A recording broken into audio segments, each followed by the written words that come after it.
Assalamu alaikum, guys. I'm with Nabil. Salam alaikum. And he accepted Islam not too long ago, about a couple years ago. Yeah. What was it? People, are you ready for the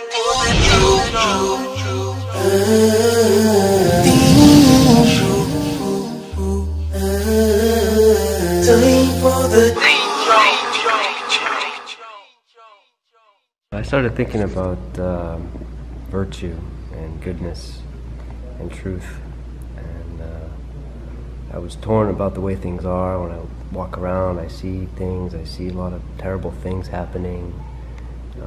My father had passed away a couple months before, and I was really upset. I kind of stopped eating, stopped sleeping, I stopped going to work, and this was for like 2 weeks.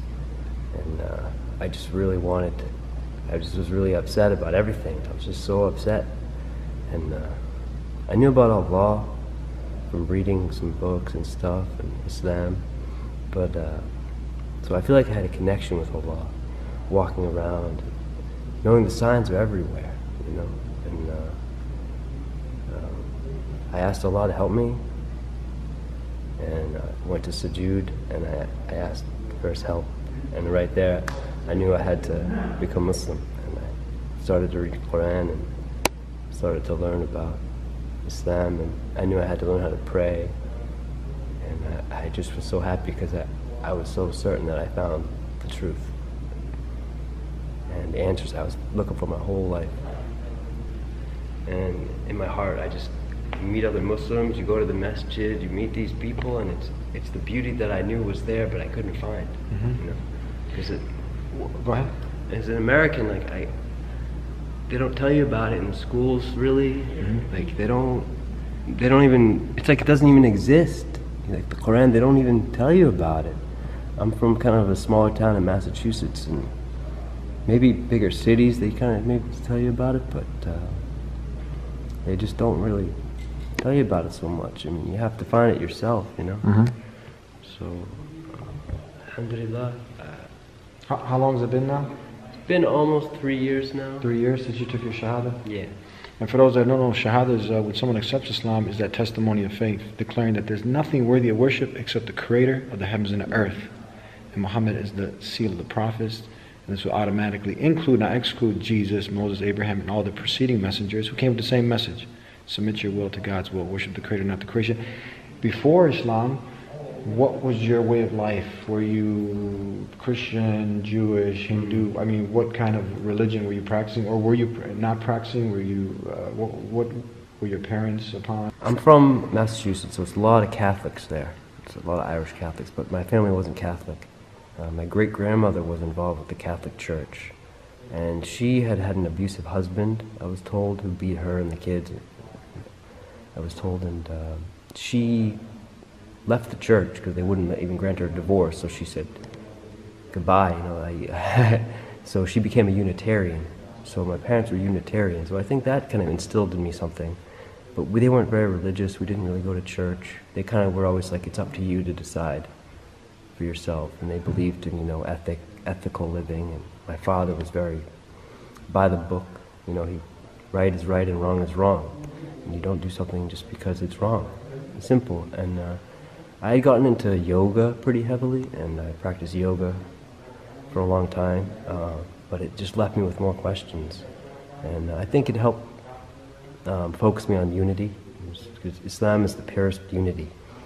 It's you know, the oneness of Allah, and so that kind of interested me for a while, but I eventually found Islam, and I'm just so happy that I found it. Sometimes it's hard to find, like you were saying, and when someone does stumble upon Islam, it's usually covered with a lot of dirt, meaning there's a lot of misconceptions. People equate it with, you know, some radical, crazy terrorists, right? Right. Violence. Was that kind of in your way in the beginning? Did you feel like, you know, okay, because people, they'll try every other religion, okay, Buddhism, thisism, thatism, and it's kind of cool and whatnot, you know, but as soon as Islam comes in the picture, there's a stigma attached to Islam, right? So right. people just like, no, I don't want to deal with that because I'll probably get some heat and backlash and whatnot. Did you have any of that trepidation? Yeah, I mean, a little bit. I mean, I kind of knew from reading some poetry like Rumi and these type of things, like we know we're not getting the truth.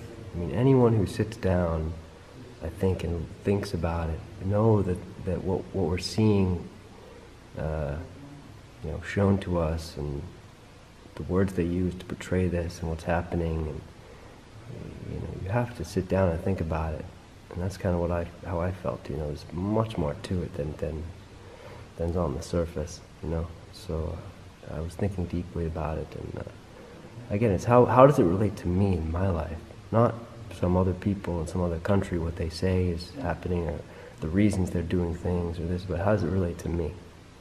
How do I feel about this personally in my experience? So I kind of looked at it like that, and one of the things that made me think about it a little bit more was the women. Thinking about how women are, and how the women who want to be Muslims, like they're sometimes attacked, saying that they're oppressed, or they're forced, or and I knew that this isn't the case. Like they feel like they have a higher purpose, like they're guarding themselves to try to protect their afterlife. And I started thinking about that, the afterlife. There's a reason why we're doing good. What we do matters. We're bound by virtue, and that's what I kind of kept saying to myself: is truth bound by virtue. And I just kept pondering on this. Our actions, our deeds, they matter. And then also the concept of God is, I think, it's not really people. It's hard to say, but it's different here. Like Allah knows our hearts. He knows our deepest secrets. He knows inside our minds.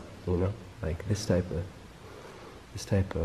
concept, is a little bit foreign to people. I think, but I start pondering on that, and knowing that He's there with us all the time.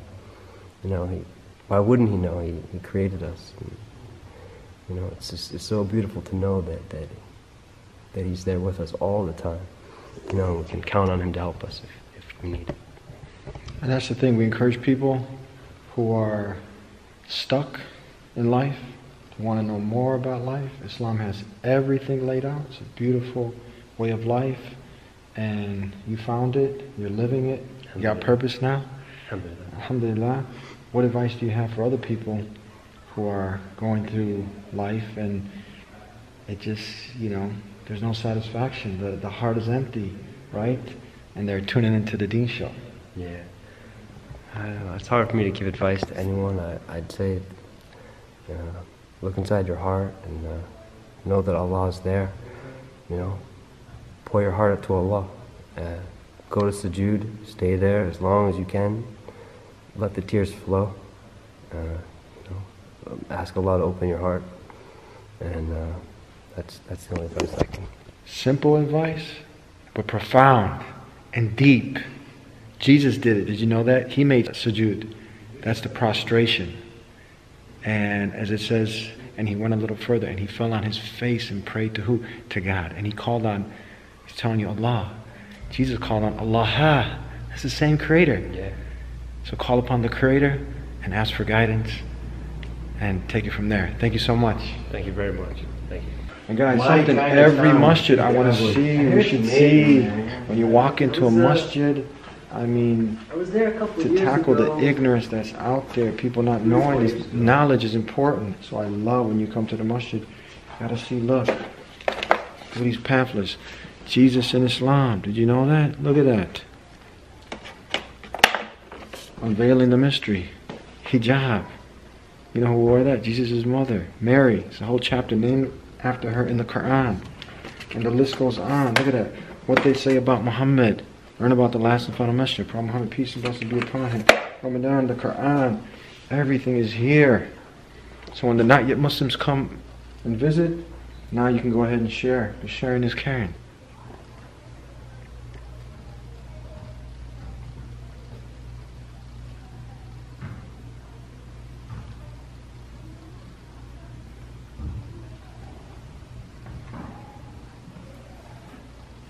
Remember, if you don't have these dawah materials, you can contact Gain Peace, and we can set you guys up with some of the brochures. It's extremely important, especially during these times of misunderstanding. But a Muslim should always be doing dawah, sharing, conveying the message. Assalamu alaikum.